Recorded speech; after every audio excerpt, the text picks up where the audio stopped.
I can tell you from firsthand experience, having been in those student sections and stuff like that, I've heard way worse things than what was said in that little video there.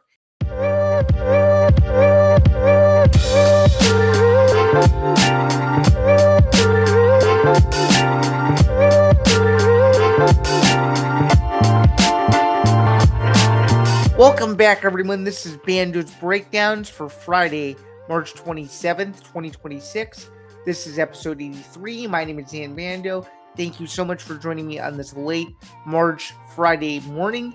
Again, so grateful that you guys decided to take 30 or so minutes out of your day to check this podcast out, wherever you may be listening in the world as well. So shout out to all of you guys from around the world, whether it's the United States and it's Friday, or if it's a completely different time zone, territory, or country, and it is a different day in the world based on where you are. Thank you so much for popping in and checking me out. My name is Zain Bando, and again, this is Bando's Breakdowns, episode 83. Before we get into today's festivities and today's proceedings, just wanted to go over a few quick reminders before we get started. Please be sure to like, follow, and subscribe to the Empty the Bench Podcast Network. To do so, go to youtube.com/ETB Network. It would be greatly appreciated if you guys subscribed, as we are slowly but surely approaching some huge watch hour milestones, as well as climbing closer and closer to that 2,000 subscriber mark. So if you like what you hear today, please be sure to go in and subscribe. It would be greatly appreciated if you turn on all post notifications. That way you know when every episode of Bando's Breakdowns will be coming out, and that is very important, as this episode is a weekly series of sorts. So if you could go do that, that'd be greatly appreciated. Speaking of subscribing, please be sure to give me a 5-star review and listen to Bando's Breakdowns wherever you get your podcast. Giving me a 5-star review tells me that you really like the content that I've been putting out. You like the guests that I have on sometimes, and you also like my analysis that you can't get anywhere else on some of my favorite things in the world in sports, and sometimes to pop culture as well. So just something to bear in mind there. You can listen to Bando's Breakdowns once again wherever you get your podcasts, and so much more. It would be greatly appreciated if you guys checked that out. All right, for those of you who do not know who I am, my name is Zain Bando. I'm a sports journalist and an ETB Network co-host. I've been the host of this show, Bando's Breakdowns, for coming up on almost 2 years now. We started this show in April of 2024, right after the Final Four, and we've done 82 of these so far leading up, including some special edition shows and some best of shows on top of all that. So this show's gone through a pretty interesting rise, if you will, slow build, if you will, but we're starting to get better at what we're doing. We're starting to get more guests on, and we're starting to just really free flow things. If you guys really want to know how I do things, I know what I'm going to be discussing, but it's really off the cuff. It's really how I feel in that moment. It's what I think in that moment. And yes, I do have general info on everything I'm discussing on this program, but it's more so things that truly matter to me, things that I think you won't be able to get from a traditional podcast where it's just sports news. It's my true feelings about things. It's my own volition. It's what I truly believe about the subject at hand. And I think that's very important that you're going to get this from me, because most of my written work is very, very down the middle. It's extremely neutral. It's unbiased. On a show like this, you get to see more of me. You get to see how I really feel about things. Of course, I use good detailed info to back everything up. But if you want the real authentic me, you're going to get it on Bando's Breakdowns, and you're going to get it every single week. And you're also going to get it on every edition of Zinger Part 2. And whenever I do Bando's Blitz or Bando's Bonus, which is the extended Instagram series, which is taking a little bit of a backseat for right now as we try to work through some things as the tournament winds down. But yeah, really just I want, as I alluded to a week ago, I want to be one of the most accessible people in sports media. You know, you guys can always reach out. You can ask me questions. And as I alluded to, of course, you can follow me on social media personally at ZanBando99. And of course, you can follow the show account as well at Bando's Breakdown.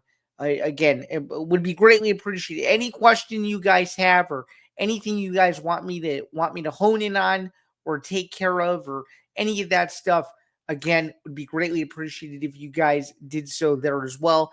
And it's one of those where, I hope I can answer some of your guys' questions. I hope I can take some of your feedback into account, and I hope I can do some different things with this show moving forward as well as we continue to grow and we continue to expand it. So, without further ado, let's get into episode 83 with Zain's overview. So, Zain's overview is going to be fun. We're going to be talking about a lot about college basketball. Obviously, we are in the Sweet 16 Elite 8 period.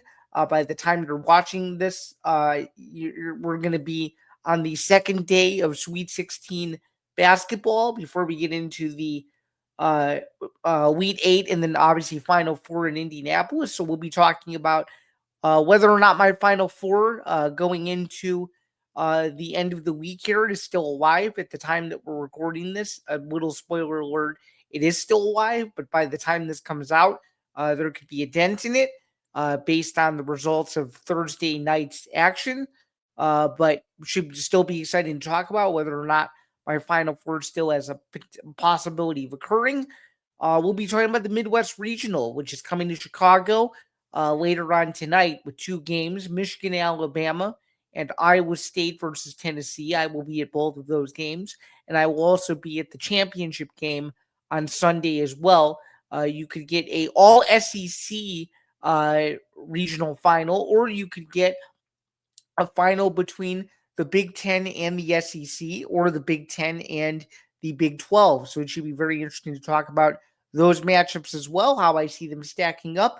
We'll also get into some UFC stuff as well. We're going to talk about some news and notes that have happened in and around the sport. And of course, we'll also preview the upcoming UFC event, which is, of course, UFC Seattle. That'll be headlined by, of course, Israel Adesanya and Joe Pyfer. That should be a very interesting card as well. And we'll see what else we have time to get to too. But it should be a fun show today, and I'm looking forward to packing you guys in and discussing everything there is to know in the world of sports. So without further ado, let's get started and let's go through everything. So first big major question, is my Final Four still alive? The answer to that question at the time that we're talking about this is yes. By Friday, of course, it could be totally different. So to be fully transparent, in my Final Four, we have Duke, Houston, Michigan, and Arkansas. Those are my four teams. And I'm just really confident about Michigan. That's the one I'm the most confident in, just because their size and versatility is just, to me, really, really good. They're a really balanced team. Dusty May knows what he's doing. He's had his guys ready to go all year. They had a bit of a setback in the Big Ten championship. They haven't really missed a beat in the NCAA tournament so far, and they've been playing as well as they possibly could have been going into this spot in a Sweet 16 Elite 8 sectional, if you will, or regional as they're calling it. I think of it as a sectional because now we're deeper into this. I don't think the NCAA tournament uses the right terminology, but that's just me here. You couldn't be getting a better matchup. Alabama doesn't have its second leading scorer. Alabama, has looked pretty good for the most part. A little sluggish in their first outing, but in their most recent outing a couple days ago, looked awesome and looked like it hadn't missed a beat, even without their starters. So I think Michigan just overall is better coached. I think they're more disciplined, and I think they have more talent. And I also said it on the newest edition of ETB Sports with Nick Morgeson, episode 310, which came out on Wednesday evening. And I made it very clear to him. Morez Johnson Jr., Chicago native, Thornton Township High School. We all know this. There is no way that he has another crack at going to the United Center and losing there twice. He lost to Purdue a couple weeks ago in the Big Ten Championship, and I'm sure that's the last thing he's thinking about. But to play in front of his hometown fans, in front of people who used to root for him at Illinois, who now root for him at Michigan, there's no way he wants to leave his Michigan legacy behind in a couple years by not winning a game at home, man. He did it in Evanston. They had to come back and win in Evanston, but winning in Evanston is not the same thing as winning at the United Center. Everybody knows this, and it's simple, man. You need Perez Johnson to step up in big moments, and you got to do it in front of his home fans. It's really as simple as that. You have to have him do it in front of his home fans, and you have to have him do it in such a way to where he dominates Alabama. He leaves no doubt that he is clearly the class of that arena that night, and he's got to do it alongside his teammates. Adai Mara has to have a big game. Yaxel Landenberg has to have a big game. Defensively, they have to play really well. They have to be on all cylinders because they can't let this Alabama team get hot from three, and they certainly can't let this Alabama team get into a close game because in these close games, Alabama plays really well. We saw that in November when Alabama knocked off Illinois at the United Center. They got Illinois into a close game. Illinois missed a few free throws late, and that ended up making the difference in that one in November in a very good non-conference game. And of course, Alabama very used to the United Center as well, as I just alluded to, having already won there earlier this season. So it should be very interesting. And speaking of, let's give a pick on this game. It's the Midwest region. We're taking Michigan, and if we were to bet on it, I would take Michigan in the points too. I just think, again, Michigan's too good. I think Dusty May is a better coach than Nate Oates. There's all these rumors going around about Nate Oates potentially leaving Alabama. Is he going to leave Alabama? I mean, you would hope to an extent that they are focused on this game, but we've seen crazier things happen, and I just hope for the life of me that Michigan plays the way it knows it's capable of playing. It's really as simple as that, and it needs to. It really needs to if it not only wants to win but win impressively and move one step closer to the Elite Eight. Well, speaking of the Elite Eight, their potential opponent could be Iowa State out of the Big 12 versus a very gritty Tennessee team. Again, another game where you don't know. I think to be fair, Tennessee was underseeded. They had a really tough schedule this season. Iowa State had some nice quality wins. TJ Oxelberger, I think is how you pronounce his name. I'm really horrible at pronouncing his name, by the way. Has done a really good job at Iowa State. This might be the best team that he has. A lot of people are picking them to go to the Final Four, and I think this is a good draw. I think this is a good draw. I think you get a Tennessee team that I think is at a pretty easy path. To be fair, to this spot, and this is no disrespect to Virginia, but Virginia did not play well in the second half, and I think Iowa State, for the most part, has looked really good as a 2 seed. I think it looked like arguably the best 2 seed or one of the best 2 seeds in the whole tournament so far. So again, that's going to be really interesting as well, and we'll see who comes out of this game unscathed. But I just think Iowa State is the better team. Again, similar scenario to Michigan here. Too much talent, better coach team in a much tougher conference, as we alluded to. The SEC a little bit weaker now with number 1 Florida getting knocked out. So I think the Big 12 is the edge there in terms of just the level of competition that Iowa State has played all season. And again, I just think they have too many better pieces overall. So I like Michigan versus Iowa State in the regional final on Sunday at whatever time it's going to be at the United Center, with the winner going to the Final Four in Indianapolis in the preceding days after that. So those are my picks. Give me Michigan, give me Iowa State. It's a 1 versus 2 in the Midwest, and we shall see what happens. For the rest of the picks, go to ETB Sports. Also check out Noteworthy in the NCAA with myself and Will Charlton that we did on Monday. We previewed every single game. Just for timing purposes, it would make a whole lot of sense if you guys went and did that. All right. Big news out of college basketball. Hubert Davis fired at UNC. Huge news. This broke late Tuesday night. It's everywhere. Hubert Davis out after 5 seasons at UNC, blows a 19-point lead in the second half to lose to VCU. Obviously, VCU went on and lost to Illinois, to a very good Illinois team, in fact, and that ended UNC season. So I'm going to have an opinion on this that a lot of people may disagree with. I don't think he should have been fired, and I'm going to explain why. 5 years ago, Hubert Davis took UNC to the national championship. Okay, they should have gone to the next level after that. They didn't go to the next level. But now you have a generational talent in Caleb Wilson who gets injured. Okay, gets injured right before the most critical time of the season. Obviously, it was the Duke game, and then, of course, didn't play well in the ACC tournament, and then, of course, gets bounced in the first game. You have Caleb Wilson, and I think UNC is playing Illinois last Saturday night. And I'm not saying Illinois loses. I think Illinois still wins, but I think the game is really competitive. Okay, so that's one side of the argument there. The other side is closing the game out. Okay, you're up by 19. You should close the game out. Okay, but sometimes in March Madness, you get these little glimmers of hope. And this is not to make excuses for UNC. This is just what I saw, period, straight up. End of story. This is what I saw, period, straight up. Sometimes when you are a team in March Madness where you get glimmers of hope, okay, and you sit there and you think, okay, we have this game won, or we have this game potentially won. What do we need to do to close it out? Sometimes you get complacent, and that's what UNC did. VCU got hot from three.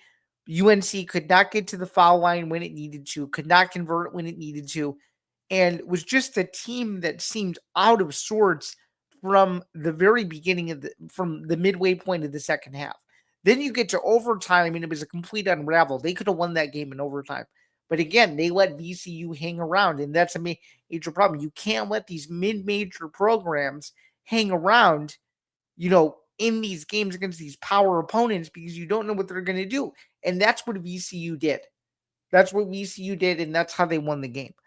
I think if you would have given Hubert Davis one more season, and Tony Kornheiser said it very well on Pardon the Interruption on Tuesday, he said, and this was before he was eventually canned, okay?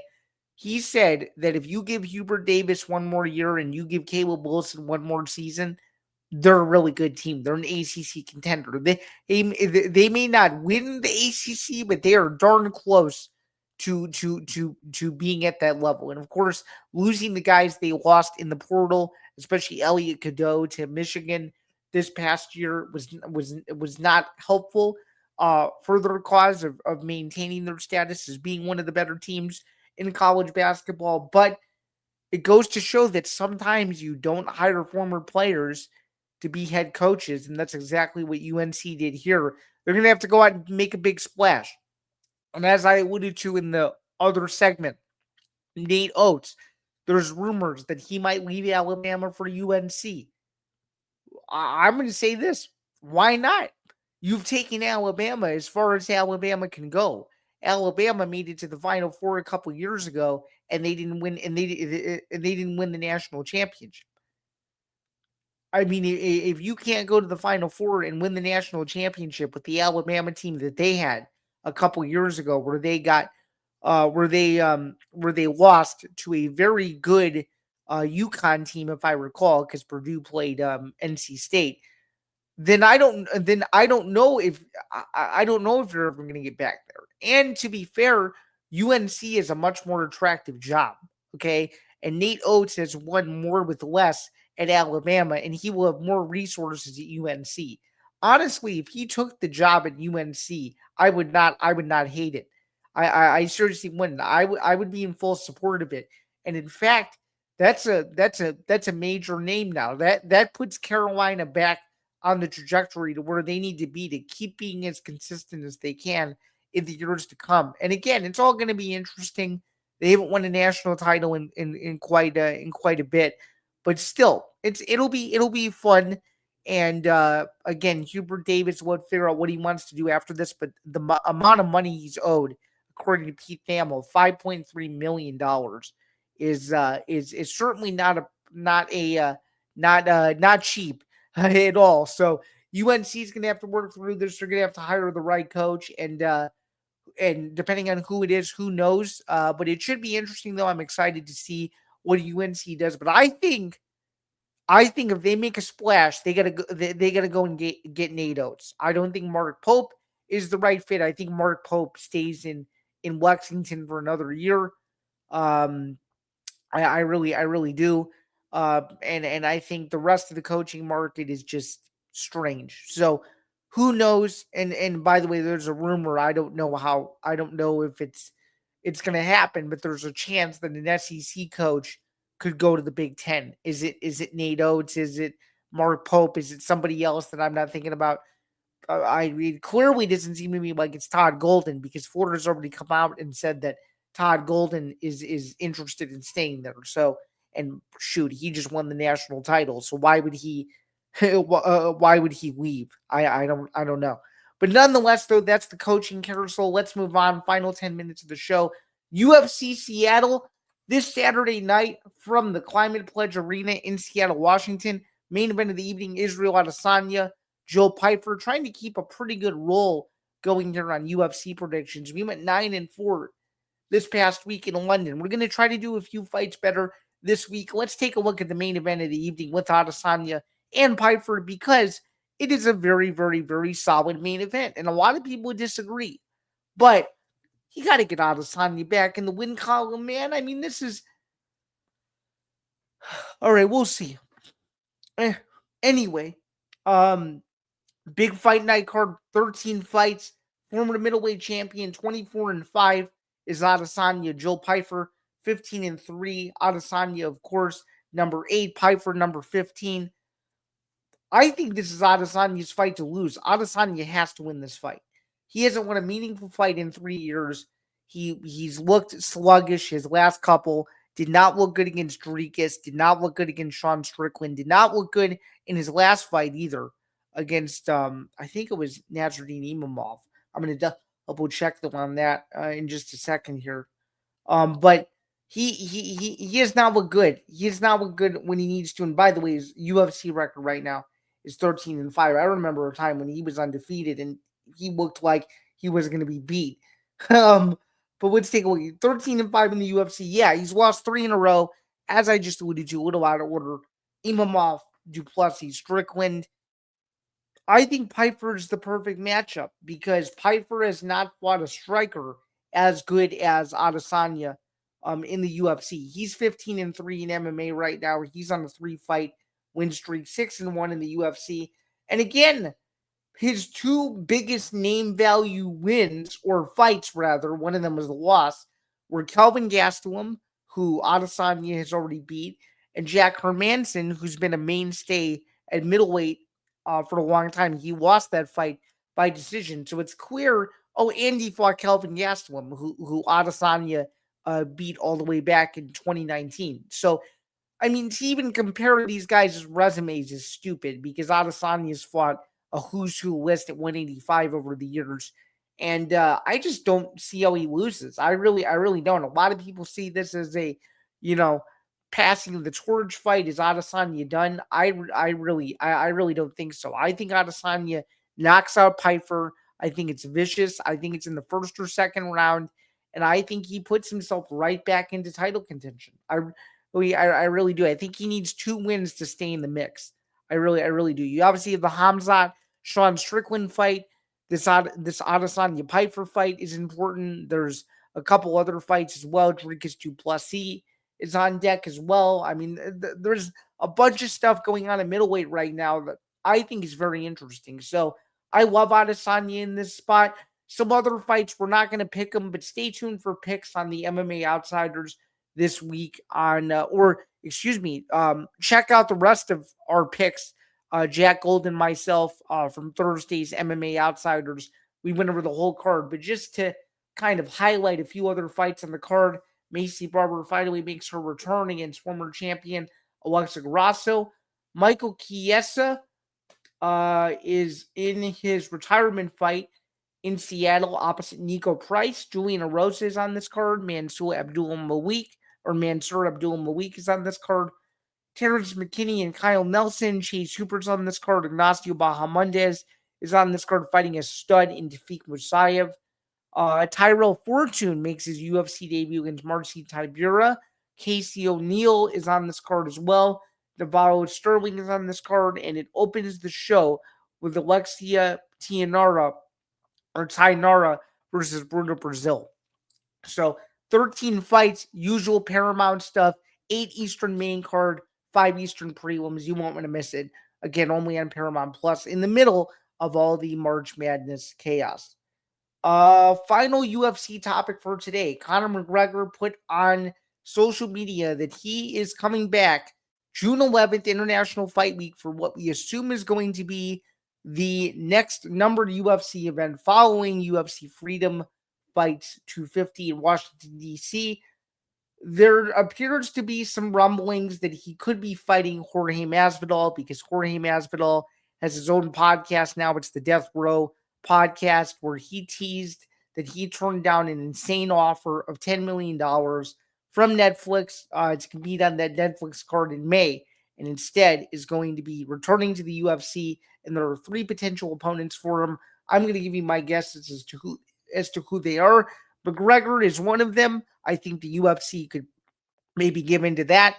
Colby Covington has been screaming for a fight. Could they give Masvidal and Covington a chance to run it back?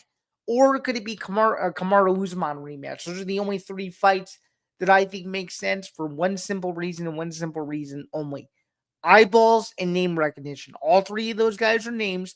All 3 of those guys have held the title at some point, although Colby was only the interim champion, but still, he held the title at some point. And again, there are names that people will tune in and watch. It kind of goes back to my name value argument. If I were to give another reason or a third reason as to why, International Fight Week is always a huge card. International Fight Week is always where the stars align. It's always where the stars come out. You need major names on that card to get it to sell. UFC X, Las Vegas, the whole thing. You got to give it some shine where it's deserved, and I think McGregor is certainly one of those guys that can do that if he were to come back after several years away. And I mean, shoot, he used Paramount in his tweet. It seems like his contract is already structured. So I think we're going to get McGregor Masvidal July 11th, International Fight Week, because the UFC went a different direction with the Michael Chandler situation. But that remains to be seen. Nothing is official until the UFC announces it. And again, as I alluded to on social media, which people got mad at me for this, and shout out to the people who defended me, they put him on a poster in 2024 to fight Michael Chandler, and his toe got hurt and he didn't show up. And now you see all these people on social media saying, oh, they need him, they need him, they need him. Guys, he hasn't fought in 5 years. And they didn't need him then, and they still plowed through, and they still put together fights. Do we really think in 2026 that he's really needed? Come on, guys. Let's be real. He's a name that people know. It's like, it's like when Tyson returned in the early 2000s. Okay, did people really care that Tyson was coming back? No, but did people still pay for it because of who he was? Absolutely. Now, 20 plus years later, almost, you don't have to pay for them anymore. They're streaming only with the subscription. My point is no one's dying to see him fight again. No one, I mean, he hasn't won a fight since January of 2020. So we need to kind of step back and pump the brakes here. That although it's creating a lot of Twitter buzz and MMA social media is excited that there's a possibility that he could be back. Guys, we've thought that there was a possibility that he could fight for years since his injury in 2021, and it still hasn't happened.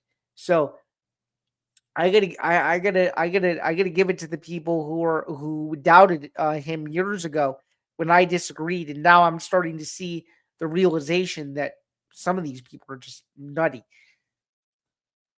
All right, to end the show, actually I lied. We have one more UFC topic, but before we get to that, one thing I saw, there's a viral video going around on Instagram of a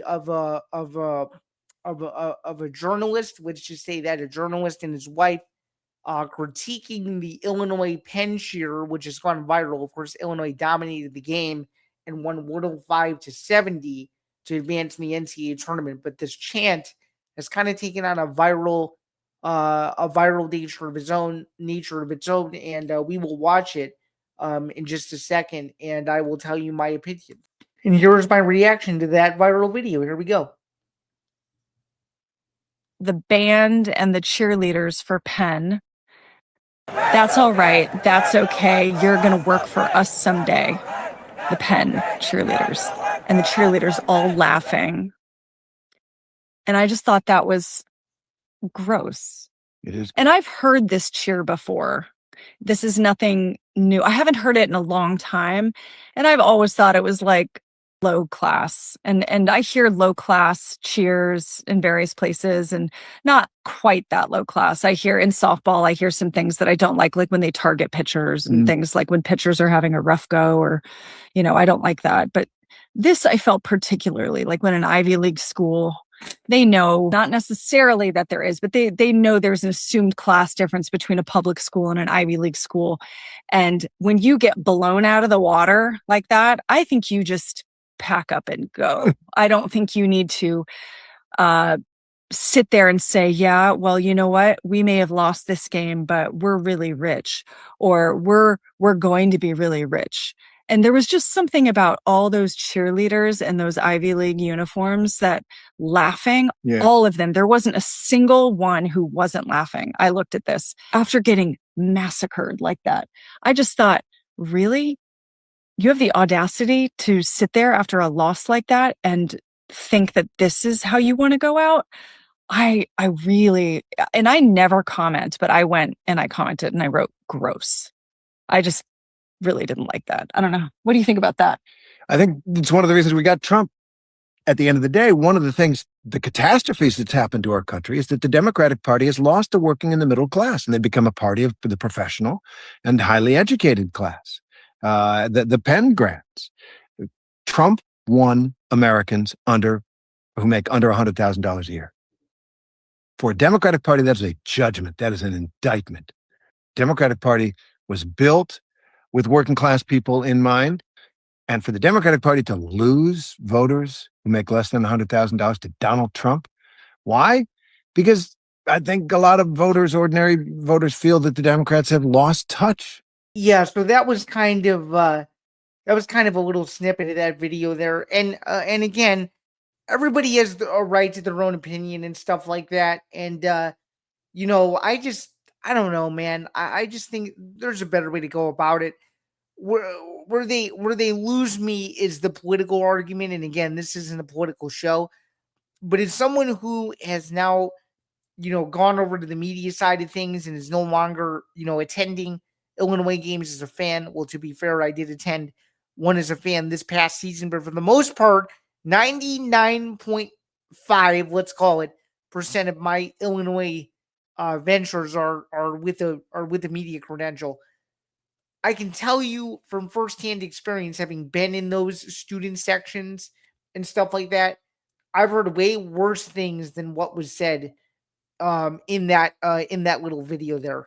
And a lot of Illinois fans commented, a lot of people were brushed off by it, and a lot of people made a very good point that Illinois is a very good school. It's a public Ivy school, and for the most part, as a fellow alumnus, we all just laughed it off. And a lot of people have said the same thing. It's been a cheer that's been around for forever. It's been around a long time. And again, you're getting blown out. You got to find a way to get people to laugh when the game isn't all that exciting. Could they have done it in a more classy way, in a sense? Sure, but I think to make a full blown video about it and to make it political, just in my personal opinion, it was not the right approach to it whatsoever. And I think and it is what it is. She has moved on from it, but I just think it was one of those where it was like 224,000 views at one point. That video has probably 400,000 views now or something. I don't know. I just think it was unnecessary attention, and I think that the story, if you're going to do anything, and that should have been about the dominant performance of Illinois and David Merkovic and stuff like that, and not the mess that was a small cheer in a game that was long decided before the final whistle. So just my personal opinion there. Final topic of today's show, Zain Zinger, really brief. UFC is a star power problem. It's as simple as that. They have a star power problem. They're not getting people to be excited about the events anymore. The ticket prices are overblown. There's some stars that are coming back, so that's good. But it feels like a very premium product. It almost feels like you're going to the movies and you're paying, top dollar for the highest production possible. And really, in a nutshell, they just need to remember that the fans that have been with them for 20 plus years, I think they've kind of forgotten that. There's some moments where they do remember. There are some moments where they do remember. There are some moments where there is nostalgia, but in this era of the UFC, it does not feel that way whatsoever. And I wish they would understand that, and I wish they would worry about, just kind of, trying to please the fans a little bit more with just some different things they could be doing. A, they're pricing people out. B, they're not giving people enough opportunities to, go to events, by winning giveaways. They do some giveaways, but not everything. It's a very premium brand. I've been lucky enough to go to a lot of shows, but I can see people's frustration now. I can fully get it from a standpoint of someone who's never been to a UFC event or hasn't been to a UFC event in years, why they would be resistant to go. I completely understand. Zain's errors this week, there were none that I'm aware of, and that'll do it for another edition of Bando's Breakdowns, episode 83. I greatly appreciate all of you guys checking this episode out today. Please be sure to like, follow, and subscribe. Follow the show on social media at Bando's Breakdown. You can also subscribe to the channel, youtube.com/EDB Network. Hit the notification bell, comment, like, do whatever you got to do. Share it with as many people as you can. That way it tells me that you really like the product that we're putting out. All right. That's going to do it, though, for another BB episode. This was a fun episode. Again, my name is Zain Bando. Appreciate you guys, as always. Have a great weekend. Enjoy the remainder of the Sweet 16. Enjoy the Elite 8. We will be back next week to preview the Final Four, whoever it may end up being, and so much more. But until next week, this has been episode 83. I'm Zain Bando. We'll catch you guys on the flip. Thanks so much. Cheers.